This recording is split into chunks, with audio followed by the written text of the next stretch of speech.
Bamboo pipe fishing. ये धनराज नामक एक यात्री की कहानी है। वो हर हफ्ते एक एक गांव को जाकर वहां रहकर उस गांव के समस्याओं को परिष्कार करता था। धनराज के पास एक घोड़ा हुआ करता था। उस घोड़े का नाम बजाज था। वो कहीं भी जाता तो उसके साथ साथ रैम्बो नाम का एक कुत्ता भी उसके साथ आया करता था। एक बार धनराज ऐसे घूमते घूमते मदीना नाम के एक गांव के पास पहुंचा। उस गांव में ज्यादातर लोग मछुआरे ही थे। वो लोग हर सुबह नाव के ऊपर समुंदर में जाकर वहाँ मछलियाँ पकड़कर शाम होते ही किनारे के पास आकर उन मछलियों को बेच देते। एक बार धनराज किनारे के पास एक पेड़ के नीचे बैठा हुआ था। थोड़ी दूर में एक बूढ़ा आदमी नाव को पानी में ढकेलने के लिए कोशिश कर रहा था। बहुत कोशिश करने पर भी नाव को पानी में ढकेल नहीं पाया। वो देखकर धनराज कहकर सीटी मारा। बजाज घोड़ा उस मछली वाले के पास जाकर नाव को ढकेलने में उसकी मदद करने लगी। वो बूढ़ा आदमी उस घोड़े का धन्यवाद किया।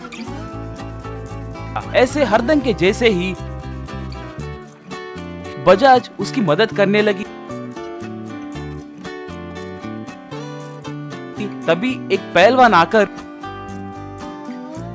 उस घोड़े को जोर से एक लात मारा। पहलवान तब क्यों रे बुढ़ाओ, तुम्हें कितनी बार बोलूं रे कि इस नाव को छूना मत कहकर शराफत से घर का भाड़ा देकर तब ये नाव का इस्तेमाल करो। कहा वो बुढ़ा आदमी। श्रीमान, आपके घर का भाड़ा भरना है तो मुझे मछलियाँ पकड़ना होगा ना, इसीलिए मैं नाव ले जा रहा हूँ जी। कहा पहलवान जमींदार तब। किनारे के पास रहकर मछलियाँ पकड़ो, किसने मना किया तुम्हें? मगर इस नाव को छुए तो तुम्हारी खैर नहीं, मैं नहीं मानूंगा, कहकर चेतावनी देकर चला गया।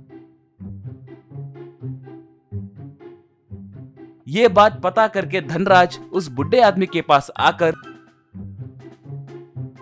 दादाजी मुझे आपकी स्थिति समझ आई है। आप बिना नाव के मछलियाँ पकड़ नहीं सकते। मछलियाँ नहीं पकड़े तो आप जी नहीं सकते। मछलियाँ पकड़ने के लिए आपको एक नाव चाहिए, बस उतना ही ना। कहा तब बुढ़ा आदमी। हाँ बेटा। कहा धनराज तब। इस उम्र में तुम्हें ये सब जरूरी है क्या? पूछा वो बुढ़ा आदमी तब। अगर मैं अकेला ही होता तो किसी तरह जी लेता बेटा, मगर मेरे साथ 2 बच्चे भी हैं। मेरे पोता और पोती की देखभाल करने की जिम्मेदारी मेरी ही है। बचपन में ही उनके माता पिता मर गए थे। कहा धनराज तब। ठीक है दादाजी, अभी आप जाइए, कल तक मैं आपको कोई उपाय दूंगा। कहा धनराज तब रैम्बो से। रैम्बो, हमें उस बुढ़े आदमी की मदद करनी है रे, कोई रास्ता है तो बताओ। कहा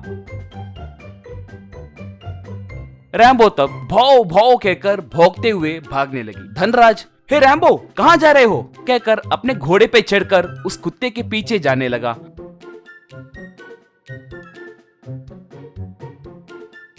वो कुत्ता ऐसे भागते भागते जंगल में जाकर बांस के पेड़ों के पास रुकी। धनराज को कुछ समझ नहीं आया। ये क्या है रैम्बो, यहाँ क्यों रुके? कहकर पूछा। रैम्बो उन बांस के लकड़ियों के पास जाकर उछलते हुए भौंकने लगी। धनराज को सब समझ आ गया। धनराज, रैम्बो क्या मस्त आइडिया है रे तुम्हारा, कहकर उन बांस को काटकर उन्हें किनारे के पास लाकर वहां एक खड्डा खोदकर